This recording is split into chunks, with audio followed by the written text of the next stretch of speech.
Está con nosotros Mel MacCoubrey, que es director narrativa de Assassin's Creed Odyssey, y vamos a hablar pues, sobre la última creación de Ubisoft, sobre esta franquicia ya longeva, y vamos a indagar un poco pues, en el tema, sobre todo, pues eso, narrativo y del diseño de esta gran historia y de este gran universo que han creado en la última entrega de la saga, ¿vale? So, I was introducing you, okay, Mel. Por favor, dale un aplauso a Mel.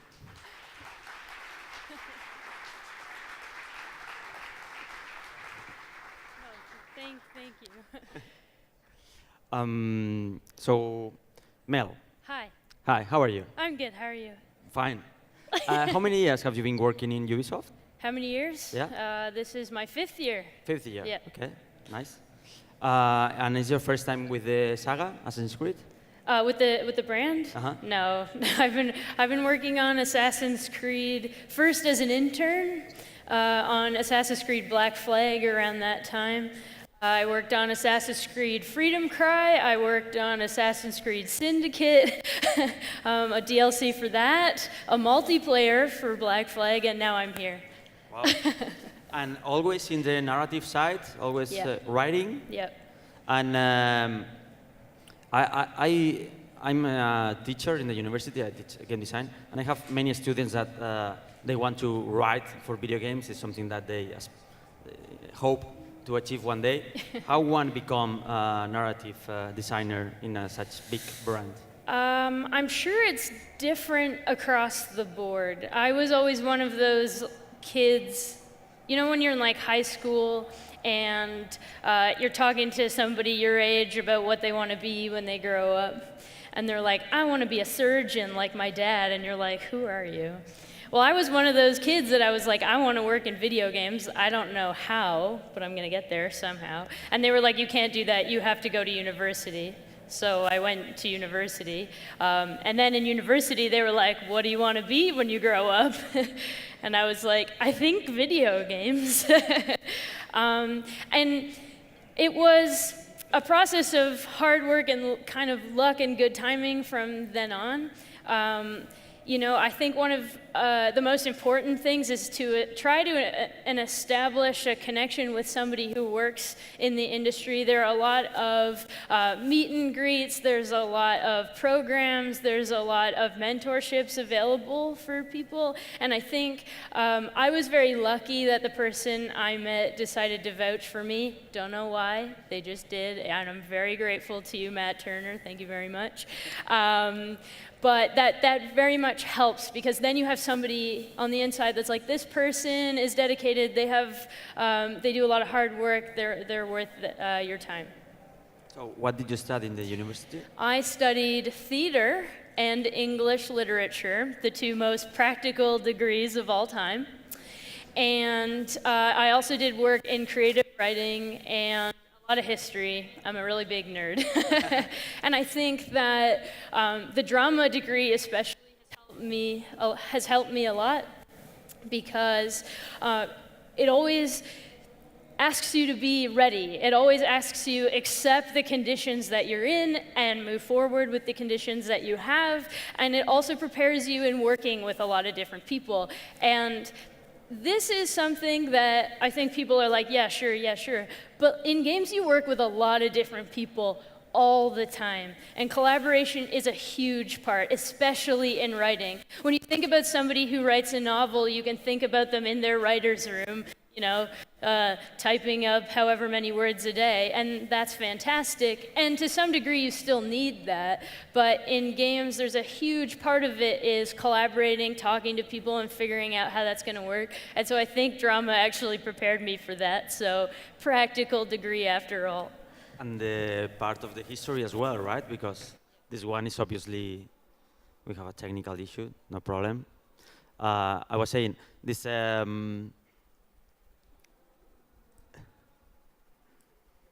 Thank you. yeah, gracias. You're the best. The history part is very important in the Assassin's Creed saga, right? And you Yes. enjoy that part as well. Very much so. I read a lot. I've done a lot of different classes on different periods of history.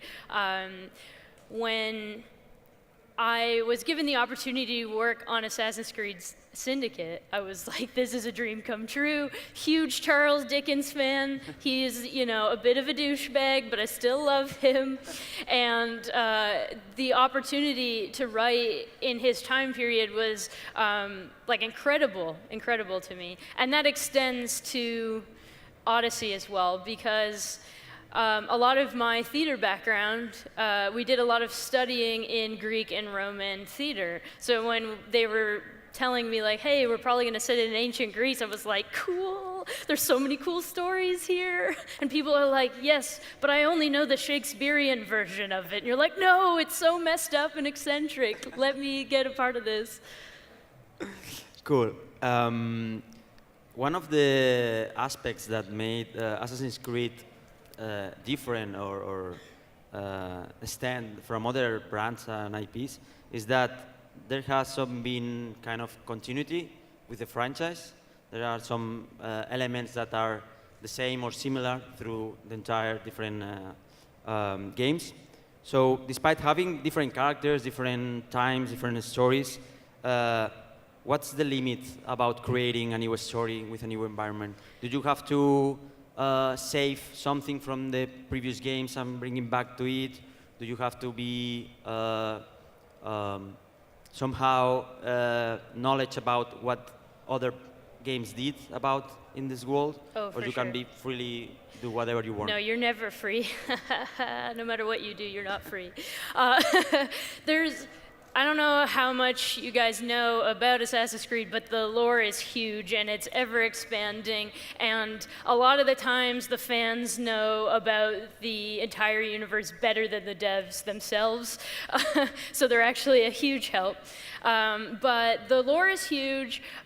There's a lot of constraints, but there's also a newfound freedom and realm for creativity in every new setting that you get, what characters you're going to develop, what new systems you have, etc.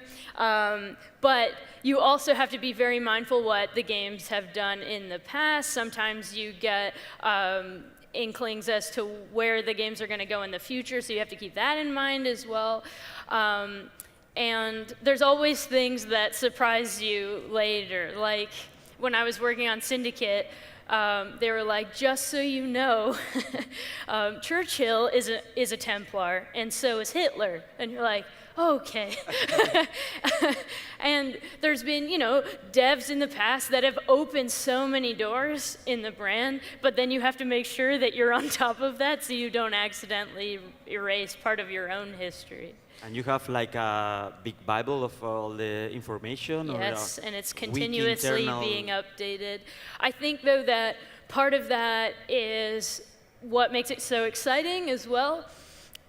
Here's a little tangent. I won't be too long, I promise. But when I was in a creative writing class, one of my professors gave me an assignment that was like, okay, go to the grocery store, pick somebody checking out with their items at the grocery store, make a list of what they're buying, then make a bio.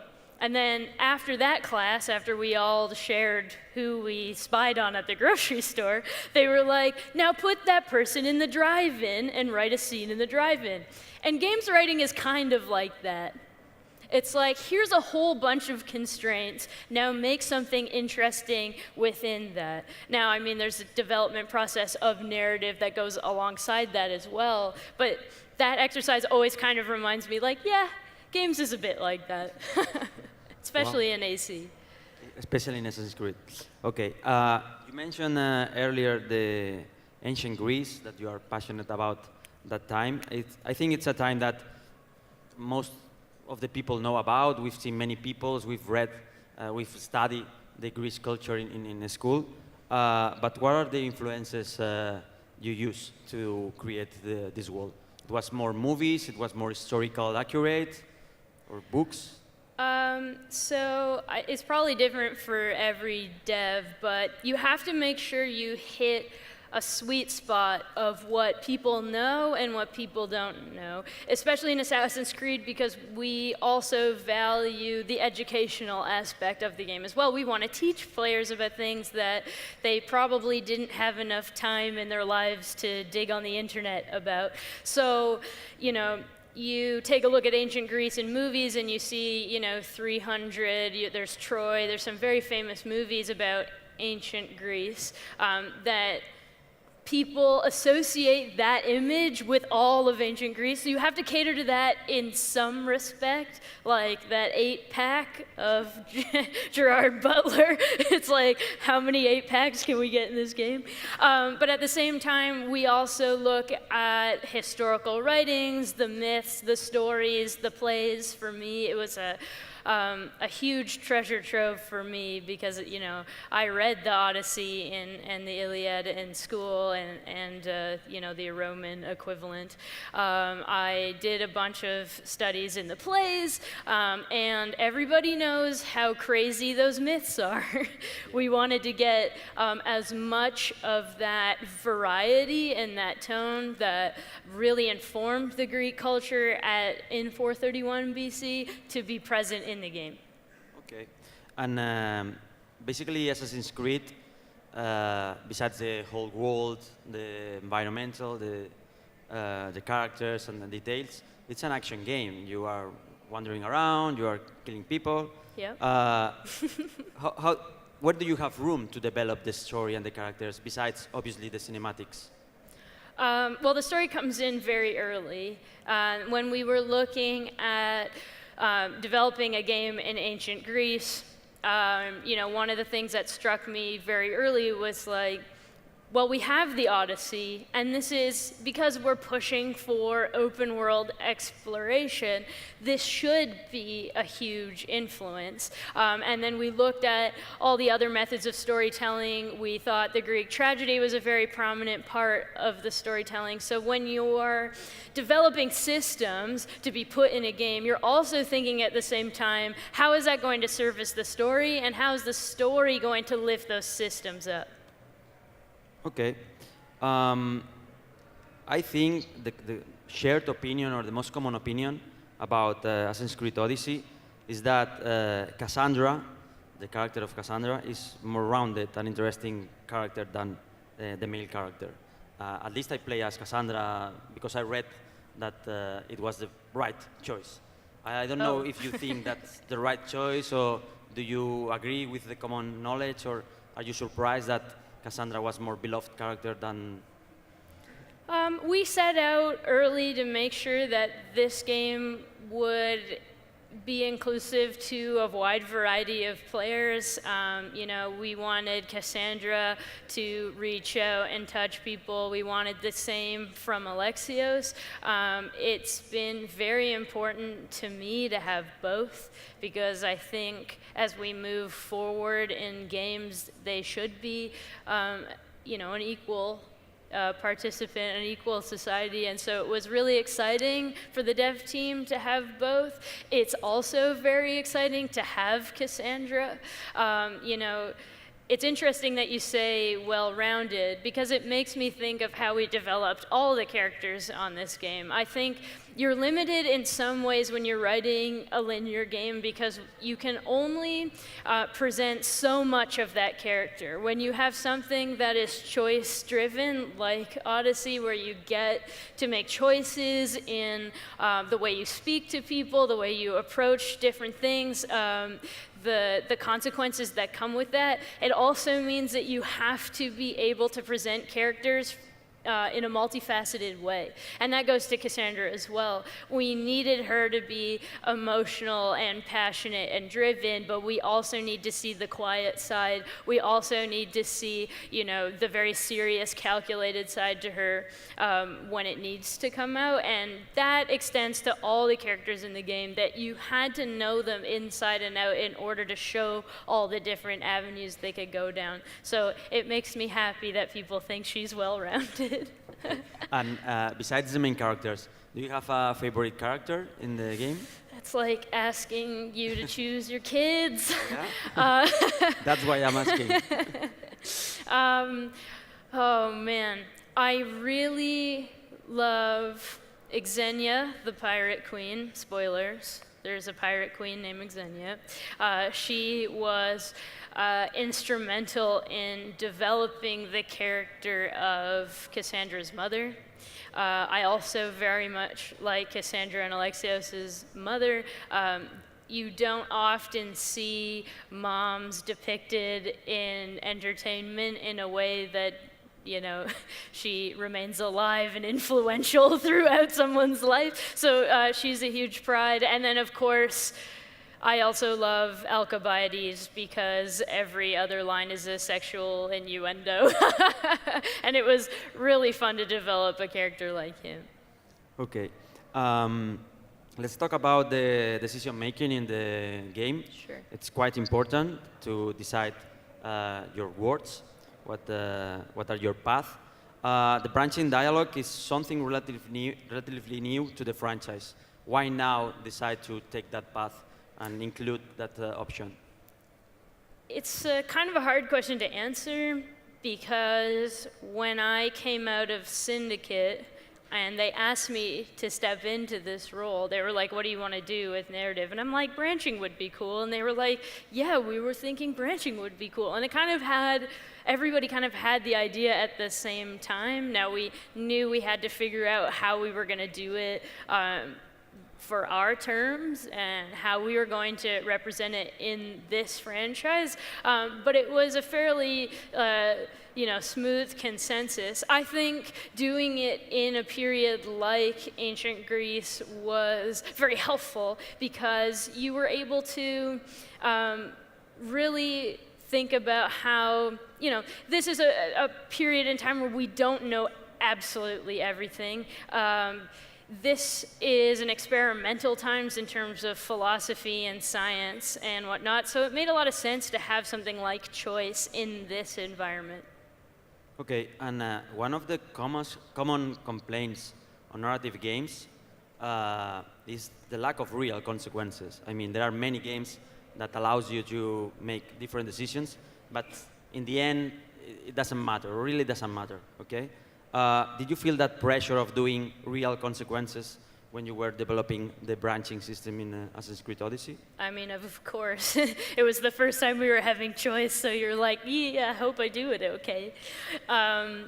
But if you could see the amount of ugly charts we made, it is very ugly. It is a reason why I did not include it in this presentation because it's not as pretty as the pictures you see. A lot of ugly charts. But we wanted to have choices, like in real life, that had short-term, medium, long-term consequences, some that were behavioral, some that were action-based, and some that were delayed. So you'd make a choice and then you wouldn't figure it out for quite a while. The example we have of that, which we've shown before, is in the E3 demo and also the game, there's a Socrates quest where on Delos Island, where he presents you with a dilemma. There's a rebel that has been taken captive by Athenians on the island of Delos for trying to steal from a shrine. And you're kind of supposed to deal with this quest as he presents you with it. And if you keep him alive, despite knowing that he's a rebel, despite knowing that he has intentions to take his revenge on people, that he actually comes back later in a party and kills somebody that is fairly close to you. And so we wanted to have, a handful of those. We wanted to have behavioral ones, like at the beginning of the game when you talk to Drusilla and she's like, go get me some fucking wood, you could be like, back off, woman, and then she would. And then we wanted to have choices like with the antagonist, where you're making choices all the way along that then come to a head in several different climaxes and then several different endings. So we wanted to make sure we had a variety. How do you like to play when you are playing Assassin's Creed Odyssey? do you usually kill everyone? Do you let them leave? I try really hard to be stealthy because I'm terrified every time I go into a fort. I'm like, oh no, they're all gonna kill me. But then I end up just going, figuratively speaking, guns blazing, go in with my bear, start using all of my warrior abilities. That's kind of how I play in other games as well. So, you know, I try to do it the assassin way, but I don't think I'm an ideal assassin for sure. And when it's the time to make a decision, do you think as yourself, Smell, or do you think as the character you're playing? I try really hard to think as Cassandra. The problem is I know how everything goes. Yeah, that's a bummer, yeah.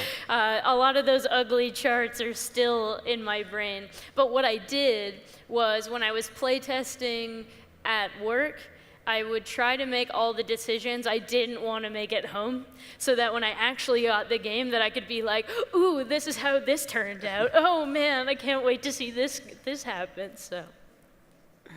There's an option to be surprised still. A little bit. A little bit. I'm very good at like lying to myself about how things happen. What are the most difficult tasks when designing a game so big, with so many decisions, consequences, and branches in the narrative? How do you figure out all the things? And because there are also many people working on that, how do you collaborate and try to not step in the toes of the others? Well, I learned a big lesson on Odyssey, which was keep documentation. It is the most boring job in the world, but you have to do it. Like I said, I made a lot of ugly charts. For a long time, those ugly charts were in here. And, you know, throughout most of production, those ugly charts were still in here. And you know, it does make you an expert in knowing how everything goes, but it also makes you not pass what we call the bus test. Like if I were to get hit by a bus, nobody could replace you. Sorry, a little morbid. Grew up in a funeral home. But documentation is super important, and you know, I did learn a valuable lesson on this project that I hope to carry forward.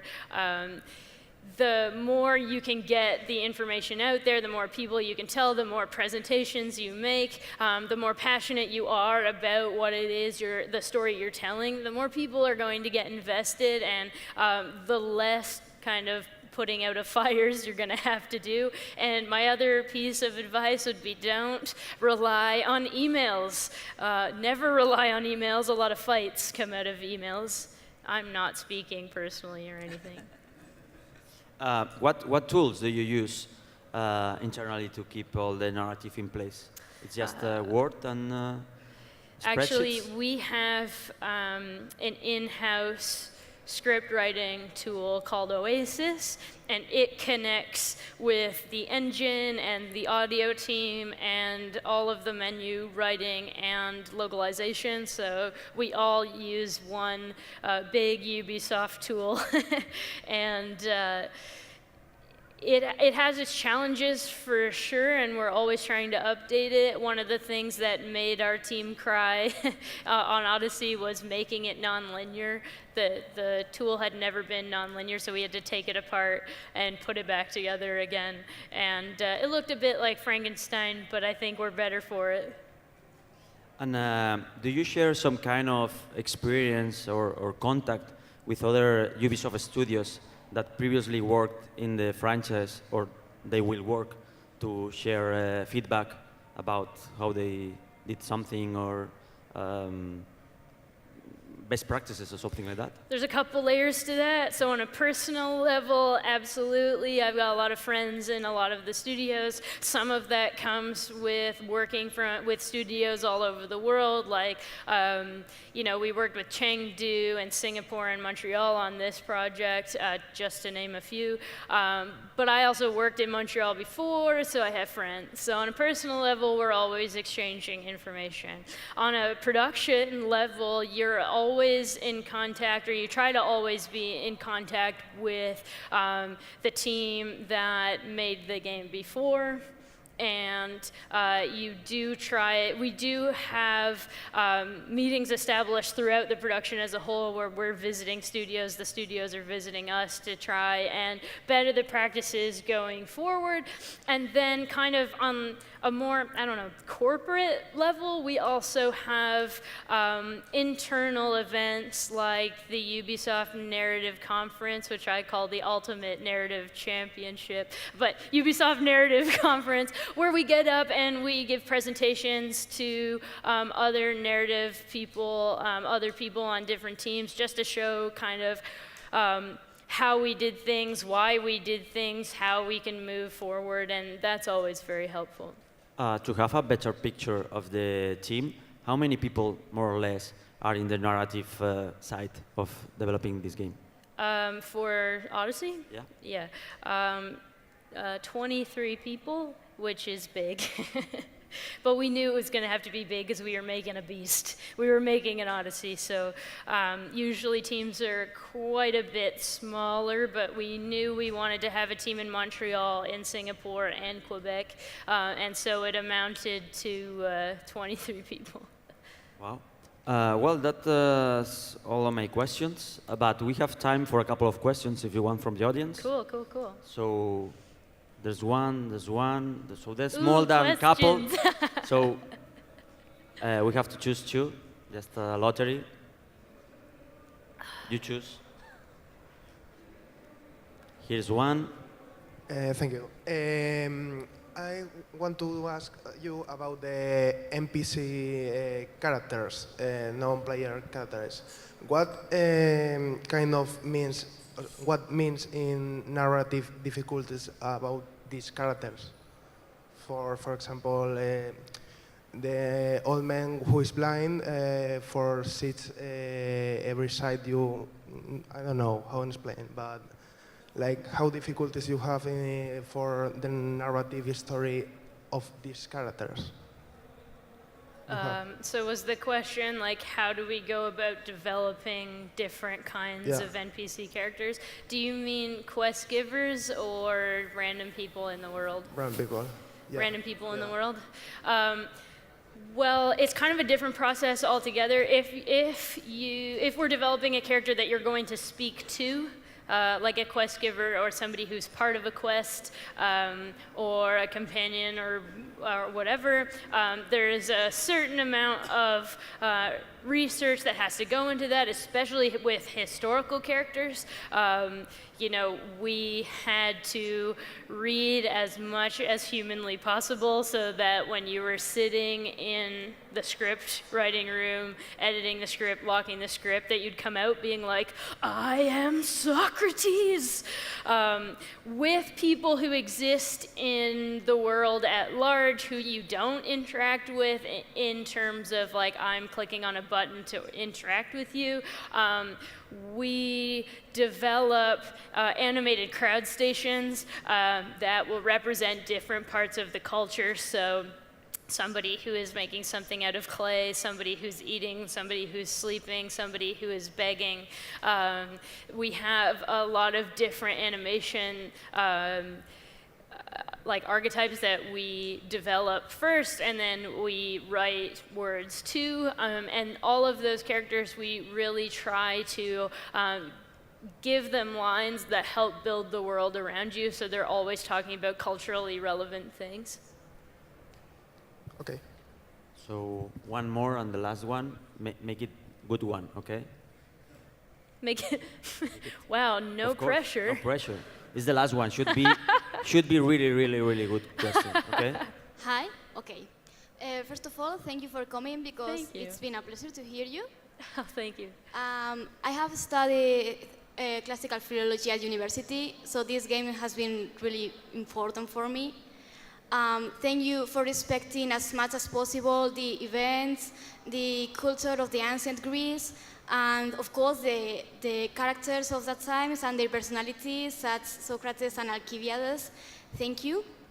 Thank you. And before I started to play the game, I thought that the end would end with the victory of the Peloponnesian League. Right. but the game doesn't go that far. So my question is why? Because the main characters are Spartans, so it could have been great, but it doesn't happen.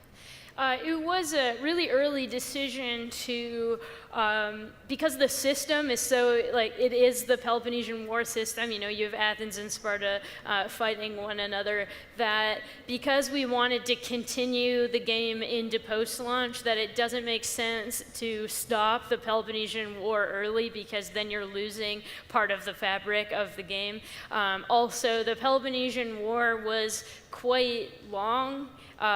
You know, generally when we make Assassin's Creed games, we have like a couple years in which the game takes place. Odyssey itself takes place in a 10-year span.